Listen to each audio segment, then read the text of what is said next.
Hello friends, welcome to my channel. आज हम लोग एक ऐसे टॉपिक के बारे में डिस्कशन करेंगे जिसका इम्पोर्टेंट काफ़ी ज़्यादा है।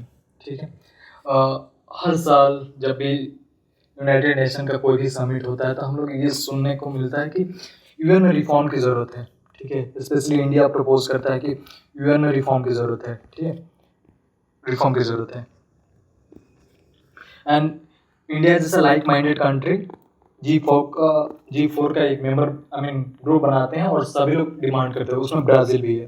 ठीक है। तो अखी ये सारा चीज़ समझेंगे कि यूएन में क्यों रिफॉर्म की ज़रूरत है। ठीक है, इसका आउटकम क्या हो सकता है, क्यों इंडिया बार बार इसका डिमांड करते आ रहा है। आप देख सकते हैं कि ये 4 कंट्री डिमांड करते रहते हैं कि यूएन में हमारे को रिफॉर्म की ज़रूरत है। तो एक एक करके समझेंगे कि क्या इसका वे फॉरवर्ड हो सकता है, क्यों ज़रूरत है, इसका इम्पैक्ट क्या है, ऐसे करके। ठीक है।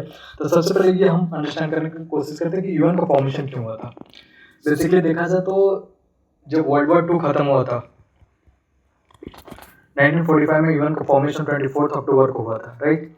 इसका मेन ऑब्जेक्टिव ये था कि जो भी प्रेजेंट वर्ल्ड में जो एक वर्ल्ड फॉर्मेशन होगा तो उसमें हमें वार जैसा सिचुएशन को अवॉइड करना है। ठीक है। तो बेसिकली ऑब्जेक्टिव यही था। बट देखा जाए एट प्रेजेंट टाइम में तो यूएन बहुत सारे पॉइंट पर ये फेल हुआ है। एग्जाम्पल, कोविड आया। ठीक है। कोविड के टाइम भी क्राइसिस मैनेजमेंट में यूएन फेल हो गया। ठीक है। यदि यूएन उतना वेल क्राइसिस मैनेजमेंट नहीं कर पाया। दूसरा कि अभी रसिया यूक्रेन का वार चल रहा है, इजराइल पैलेस्टाइन का चल रहा है, इजराइल लेबनान का चल रहा है, तो ये सारा में तो फेल ही हो रहा है ना। ठीक है। प्लस 2-3 फैक्टर और है कि why the country like India is demanding the UN reform, because at present time the things have shifted. ठीक है। Now the global economy has change. ठीक है। 1945 से अभी तक में तो ऑलमोस्ट देखा जाए तो हर कंट्री अपने आप में ग्रो हुआ है, टेक्नोलॉजी शिफ्ट हुआ है, अनइक्वल रिप्रेजेंटेशन है। ठीक है। एग्जाम्पल, बहुत सारे अफ्रीकन नेशन से कोई यूएन में है ही नहीं। देखा जाए तो यूएन का जो परमानेंट और नॉन परमानेंट बॉडी है जिसमें 5+10 है रिप्रेजेंटेटिव, तो उसमें तो अफ्रीका से कोई है नहीं, साउथ अमेरिका से भी रिप्रेजेंटेटिव नहीं है। ठीक है। तो एक ये मुद्दा हुआ। अगेन, फाइनेंस का जो फाइनेंसिंग फंडिंग होता है यूएन का, इसमें भी लैकिंग है। ठीक है। तो ये सारा मुद्दा को देखते हुए यूएन इंडिया एक बहुत ही एक्टिव स्टेप ले रहा है साउथ ग्लोबल साउथ के लिए, क्योंकि रीजन ये है कि इंडिया एक ऐसा कंट्री है जिसका कंट्रीब्यूशन बहुत ज़्यादा है। देखा जाए तो इंडिया थर्ड लार्जेस्ट इकोनॉमी है इन टर्म्स ऑफ पीपीपी। ठीक है। सेकंड ये है कि जो पीस कीपिंग फोर्स होता है, ठीक है, पीस कीपिंग फोर्स, उसमें इंडिया का कंट्रीब्यूशन बहुत ज़्यादा है। ठीक है। इंडिया बहुत अलग almost all the global front पर काम बेटर तरीके से कर रहे हैं in terms of global governance. ठीक है। तो ग्लोबल गवर्नेंस में भी बहुत ज़्यादा काम कर रहा है। और रिसेंटली मोदी जी ने एक बात अभी बताया है कि जब ये जो समिट हो रहा था रिसेंटली में, United nation summit for the future and the reform.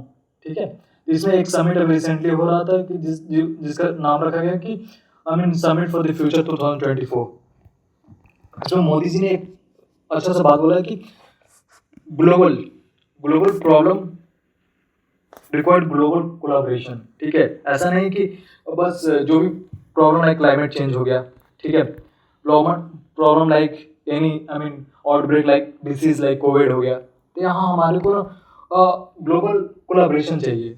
जैसे take example, India is extending its hand to the digital infrastructure to the world. ठीक है। तो उसी प्रकार यूएन में भी रिफॉर्म चाहिए। ठीक है। ताकि ग्लोबल जो भी इशू है उसको बेटर तरीके से एड्रेस किया जाए। यदि नहीं हो पाता है, यदि दो इंडिया को परमानेंट मेंबर मिलना बहुत ही मुश्किल है।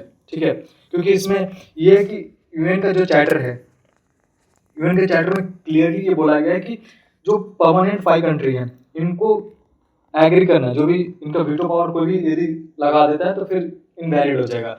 सभी को एग्री करना बहुत है, कंसेंसस बहुत ज़्यादा चाहिए। ठीक है। इसके वजह से ये देखा जाए तो एक प्रोस्पेक्टिव में दो many countries telling that okay I am ready to support, but it's not easy. ठीक है। मेनी टाइम व्हाट हैपन कि हाइपोक्रेसी क्रिएट हो जाता है। ठीक है। कि कहते कुछ और है, करते कुछ और है। ठीक है। तो ये मतलब देखा जाए तो ये हर साल बातें हो रही हैं। जब मैं I mean we were very young that time also they were talking that India is going to get the permanent member, but it's not happening. तो इसका इसका आई मीन वे फॉरवर्ड भी तो ये हो सकता है कि instead of looking at the UN major reform, India can make its own I mean major grouping and try to lead from there. Take example Quad में अच्छा हम लोग कर सकते हैं, ठीक है।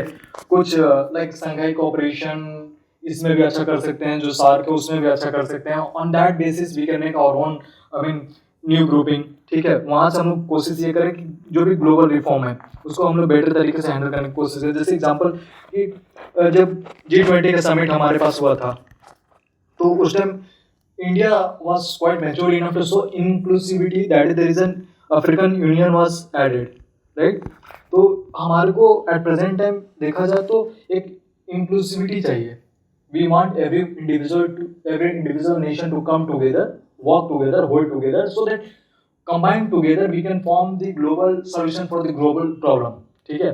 यदि प्रॉब्लम बहुत ज़्यादा ही कॉम्प्लेक्स है तो हमारे को कॉम्प्लेक्स माइंडसेट भी चाहिए, ठीक है। And individually one nation can not do because there are lots many disparity, ठीक है। देखा जाए तो बहुत सारे कंट्री डेवलप हैं but major country is developing and the least develop. तो इनके लिए तो कोई आवाज़ उठाने वाला भी तो होना चाहिए। तो यूएन को भी मतलब हमारे को ये कंसिडर करके चलना चाहिए कि if the time with the time it will not change, ठीक है, then its credibility will with the time will dilute, ठीक है। because nowadays everybody is pointing finger कि UN has failed at the multiple front, ठीक है।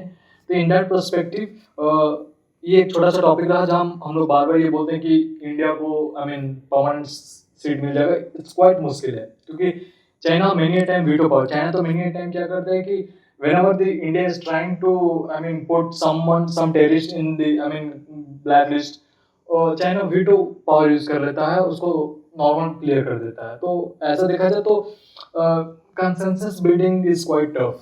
तो in that perspective मतलब मेरा तो ओपिनियन ये है कि इंडिया को हमें कोशिश करना चाहिए, बट पॉइंट है कि हमारे को अदर जो भी ग्रुपिंग है उसमें अपना स्ट्रॉन्ग पोजीशन को बरकरार रखना चाहिए, थोड़ा सा ज़्यादा इंक्लूसिविटी की तरफ मूव ऑन करना चाहिए। एग्जांपल जैसे G7 में हम लोग बहुत अच्छा स्टेप लिए थे कि अफ्रीकन यूनियन का ऐड करके, ठीक है। आप अपना राय बताइएगा कमेंट में, ठीक है।